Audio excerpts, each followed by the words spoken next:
Қозанға 25 яңа газ моторлы автобус қайтарылды. Барлық документлар рәсімләштірілген, автобуслар техник күзәтті узған. Әлеге техника қойсы маршрутларда йөрәчәк. Хәбәрче біз ашықлады. Яңа автобуслар бірінші болып маршрутка пассажирларсыз гына чыгарылган.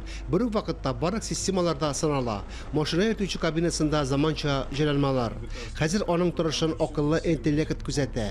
Имеется видеокамера тоже на этом блоке управления, которая фиксируется. Менә бу блокта видеокамера бар. Ул машина йөртүченең хәлен тикшереп терки.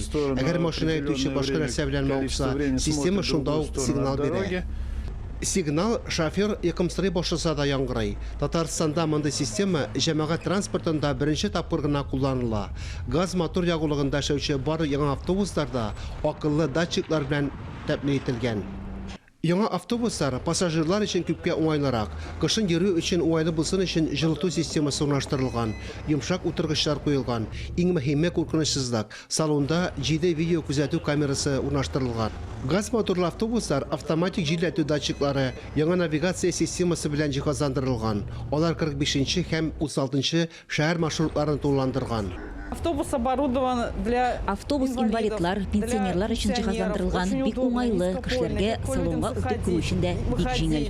Яңа автобуслар юл хуҗалыгын үстерүнең гомуми системалы чаралары федераль проекты һәм имин һәм сыйфатлы автомобиль юллары ил күләм проекты буенча сатып алынган. Газ моторлы автобуслар Казан автопаркын 52%-ка яңартырга тиеш. Газга югары ставка шуның белән аңлатыла. Мондый машиналар зарарлы матдәләр биреп чыгармый диярлек. Димәк, экологиягә зыян салынмый. Фанис Мөхәммәтов, Айнур Вәли Әхмәтов, Владимир Юрков, Татарстан яңалыклары.